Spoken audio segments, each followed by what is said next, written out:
How's it going, guys? Cody back again, dropping yet another video. Right, guys, this is just a freestyle video. Now, I've done this video a few years ago. It's got quite a few thousand hits, views, and everything. This was before I started to get bigger numbers. It was like when I was like probably 1, 2, 3,000 like subscribers or something. So yeah, and it's sex offenders right now.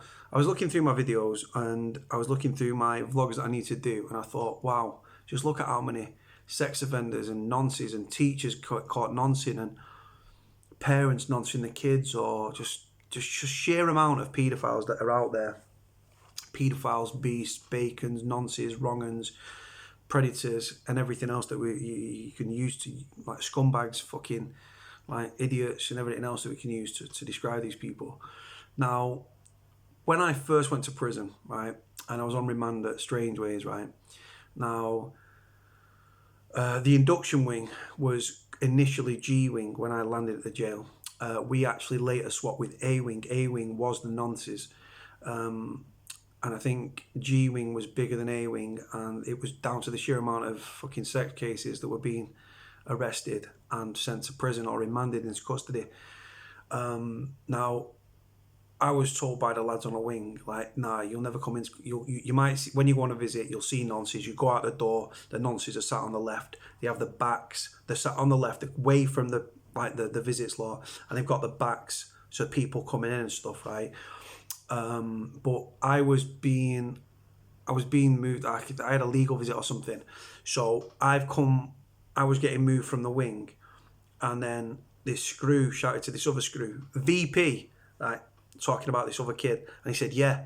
So the screw said to me, right, get in this doorway. So I went into this doorway, and he's standing there, right, as I'm going up to the main, and he covered the door like that with his arms, and this wrong-un walked through with a screw behind him. And the idea is you don't come into contact with wrong-uns, bacons, nonces, pedos. Right, so that was it.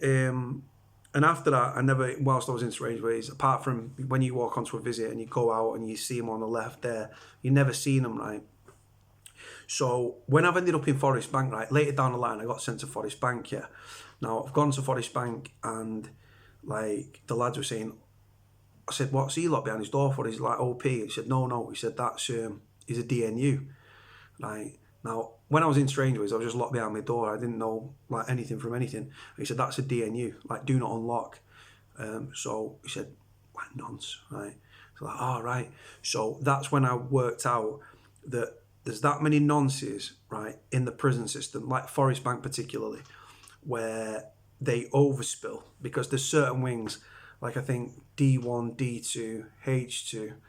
I think one's an OP, one's VP, and the other one's a VP. H2 was the original VP wing at Forest Bank, right?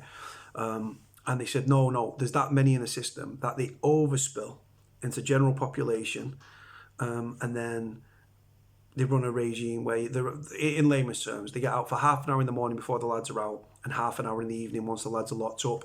When it comes to meal times, they would get out earlier than the other lads, come down to the hot plate, get the meals. The food would be corrupt to fuck. I was a cleaner on my last stretch, and we corrupted the food in every conceivable way.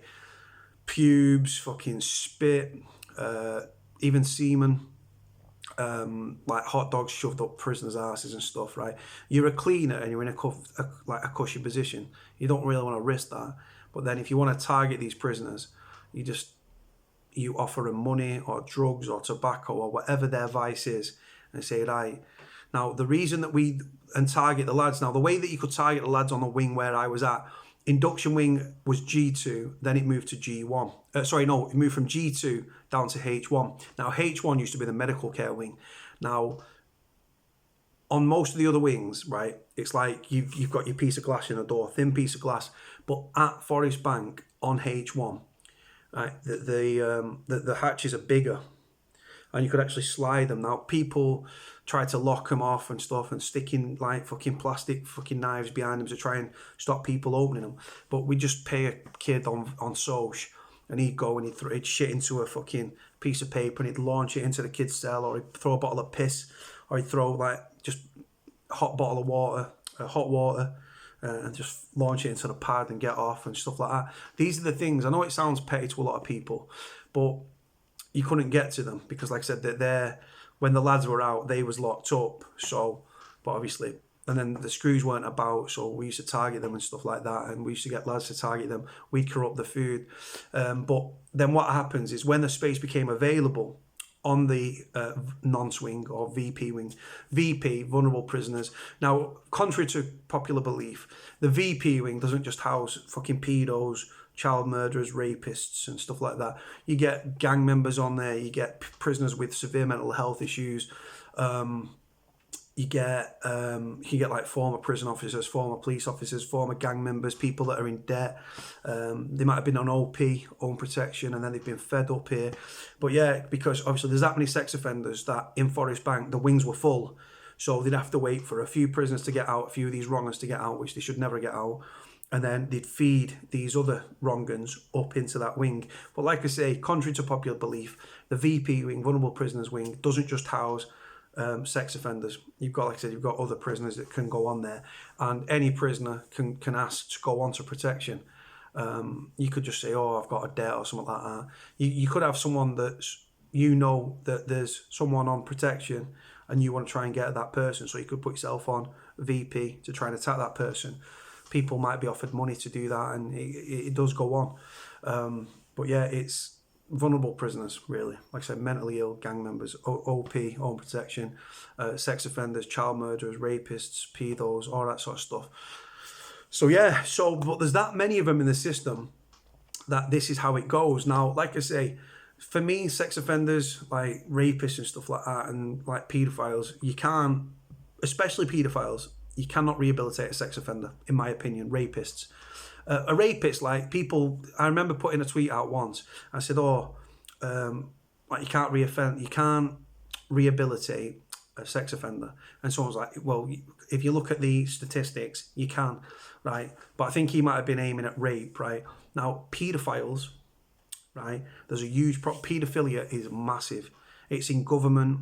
It's in the royal family. If you look at Prince Andrew and the Epstein sort of stuff, they're in government. There's paedophile rings at play. This is why I think that when these paedophiles are caught with thousands of indecent images of children, and they go before a judge, and a judge goes, suspended sentence, like a sexual offender treatment program, or a sexual offender harm prevention sort of thing, SOPH, whatever it is, SOHP, sexual harm prevention order, SOPO, yeah, sexual offences prevention order or something. Anyway, so these people are like just absolute wrong-uns, guys, right? And they're getting suspended sentences, and the judges are taking it very softly on them. For me, these judges are the fact that they're involved in something. So let these kids go, and then a man will come in for tax evasion and they'll send him to prison. But a paedophile who, by downloading indecent images of children or making the indecent images of children, right, is fueling the want and the need for these people across the world to abuse children, and they share it on these on the dark web and all these other websites and like social media platforms and peer-to-peer messages apps and stuff like that are locked down and encrypted and things like that.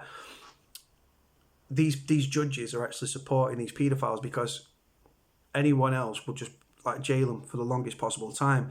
Now, you've got drug dealers doing longer times in jail than paedophiles. You've got kids up for tax evasion that are doing longer stretches than rapists and paedophiles.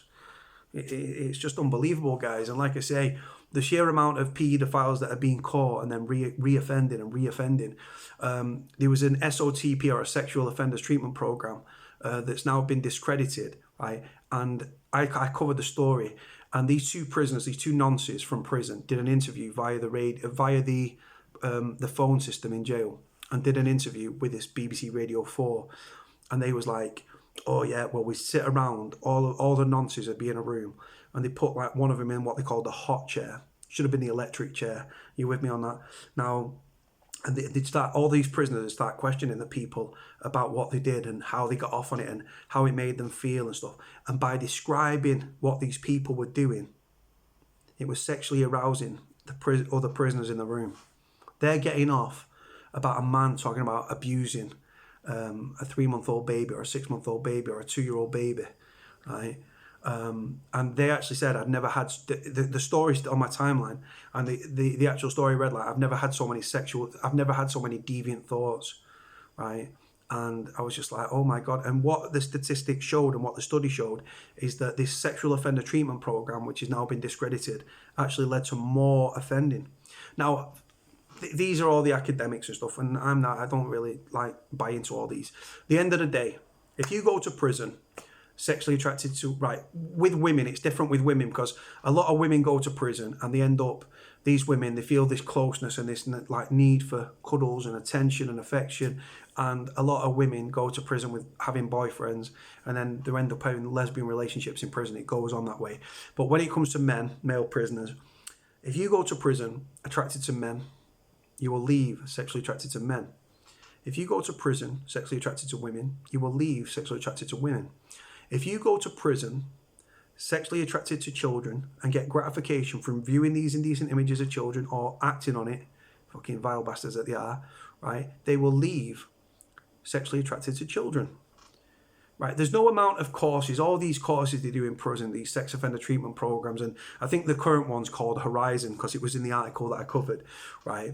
Now, like I say, no amount of therapy is going to stop these people viewing these images, downloading these images. And my thing as an ex-offender, right now, when you're in prison, if you are a general population prisoner and you get off on the idea, like if you are like, you're all about your women, you love your women, right? Big tits, small tits, whatever, you're all about your women. You can buy, if you've got a mobile phone and you've got a girlfriend, you can send you dirty pictures. You can send your pictures through the mail, but you're covering your nipples and all that sort of stuff. You can buy porn on the canteen. There's porn DVDs banging around the wing. Some certain TVs have got DVD slots, depending on what prison you're in and stuff and what TVs you've got. And so you can get physical pornography. Example, when I was in Forest Bank, I had a Ministry of Sound CD, which was just a porno. And I used to buy porn mags as well, because for men it's a visual thing. Women, they can just close their eyes and do what they're doing. For men, I definitely think it's more visual. It was for me anyway. So I could get myself off to them. But these paedophiles, right? If you've shown them an 18-year-old woman with her legs spread open, spread eagle, right? It's not going to do anything for him.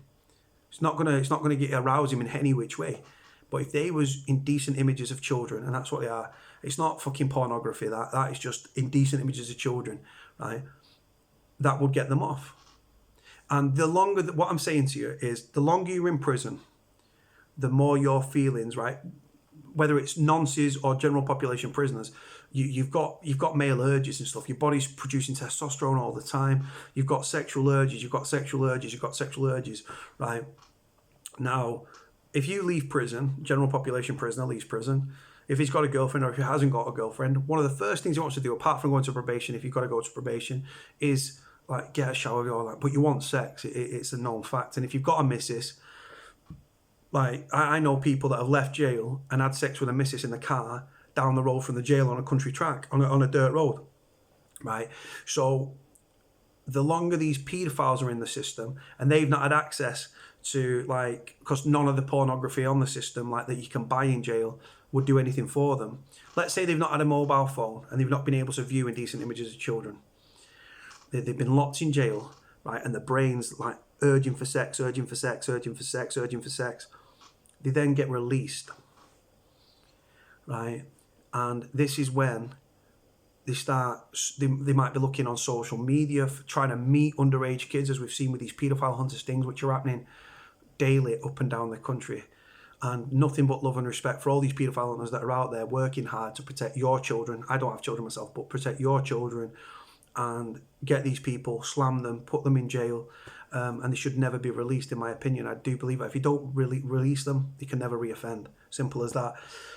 But yeah, they leave and they've been in jail and then because obviously they've not been able to view pornography like the other lads, because that pornography wouldn't do anything for them. They're interested in kids. So the longer they're in prison, their feelings will ultimately intensify. And then they get out and someone says, right, here's your mobile phone. Or if it's been seized by the police, they won't hand them a mobile phone and they'll buy a mobile phone. Or they'll go back home and they'll start on a tablet or a laptop or a computer. And they start looking for these things again because they have to get that thingy. This is how these people think. because that's how general population prisoners, they can like wank themselves stupid to porn, do like phone sex with the bird's sending them pictures, they can buy porn mags, there's pornos knocking around the wing, right? And then, but these nonces, unless they've got a mobile phone, or in Forest Bank recent case where hard copies, so physical paper porn showing cartoon paedophilia images, which were found in Forest Bank, guys. I did an interview on that. The things that are on my channel, right, is they're intensifying, and then they're released, and they go straight back to what they was doing before. At the end of the day, paedophilia is a mental health problem, and you cannot rehabilitate a sex offender. Bullet to the back of the head, or like a 1 foot rope off a 6 foot drop. You cannot rehabilitate sex offenders. It's as simple as that. You just can't. Now, like I say, there might be a few that don't reoffend, but I'm sorry, but if you look at these paedophiles things, there was a kid called Alan Hardman, right? He was caught, he'd just been released from prison. He'd been out of prison 3 weeks, right? Been in Forest Bank. He got caught trying to meet another underage girl. So prison isn't a deterrent to them, right? They get caught. There was a guy recently, right? And he got caught by the same paedophile hunting team 4 times. What does that tell you, guys? This kid's been to prison. 4 times he's been caught. 4 times he turns up to meet the same paedophile hunters. Anyone else would look and think, well, hang on. Well, I got stung last time, right? So I know. So anyone else with a clued up brain that didn't brains weren't fucked like these nonsense would look and think, well, hang on. Well, I got caught, right? So I'm not going to do this more. I don't want to go to prison. It probably is set up this. But the thing is, they probably think this in the brain, but the sexual desires to get their hands on underage children under the age of 16, which, like I said, depends what way you live in the world. I mean, the age of consent varies from country to country, from continent to continent. But the fact is here in the UK, in England and Wales, and I think Scotland as well, that the age of consent is 16 and above. Now, anything under the age of 16 is classed as statutory rape. What that means in layman's terms is that it's been defined by law that children under the age of 16 cannot consent to give sex because they're too naive, or they're like whatever the case may be, but they can't consent to sex. So anyone that has sex with a minor under the age of 16, different in different countries, 18 in certain countries, and it gets less and less when you go to like Southeast Asia and things like that. But yeah, this is the thing, the age of consent. But these wrong-uns guys, right, that, like I say, they're getting out of prison and the feelings are intensifying. They're like, I need to get that fixed. It's like a drug to these nonsense. They've got to view these images. They've got to meet these children. Some people act on it. Some people harbour images. Some people harbour images and then act on it. But the fact is, these paedophile hunting groups, right, you cannot rehabilitate a sex offender, and they're so determined, right? Like I said, you've been caught once, right? You think, well, I'm not going to do that again. Second time they get caught, surely there's got to be something where they think, do you know what? Every time I try and meet someone on Facebook that's underage, I get caught, or Badoo, or whatever these apps might be, I get caught. But again, sends fucks off out of the world when they're all sat there and thinking, you know what? I've got to meet him. I've got to, and it's like a drug for these people, and it's a mental illness, and you can't rehabilitate them. And I've seen about chemical castration in America and things like that. And there's a documentary about America apparently about the way that they castrate them like through medication and stuff to try and like stop the urges of sex and stuff like that. But the facts are, these people will go on to reoffend. When they're in prison, unfortunately, they live on their own wings and stuff where, like I say, they're on their own wings for the most part. Like I say, you do get the exceptions that, like I say, in strange ways, never came into contact with nonces, but at Forest Bank, there's loads of them in the system. And at other prisons up and down the country, if you look at HMP Berwyn in Wrexham, the super prison, which is only super in its size and its failings, they are integrating sex offenders with general population. There was a prisoner that was a young prisoner in his 20s, mid-20s or something, and he was locked up with a kid. The kid ends up raping him. It later transpired that the prisoner that raped him was a convicted rapist. So they're integrating sex offenders into general population there and not telling people, right? The facts are that you've got to look at the prison population. If you look at the Verne, right, which is a prison, I think it's down in Dorset Way, Poole, Dorset Way. The Verne houses 100% sex offenders. If you go to Wymont, which is a cat C next to Garth Prison near Preston in Ulness Walton, that's 50-50. It's 50% sex offenders, 50% general population. This is the thing, guys. Sex offenders are everywhere, but how can it be that a man can go to prison for tax evasion or selling drugs for years and years and years and years and years?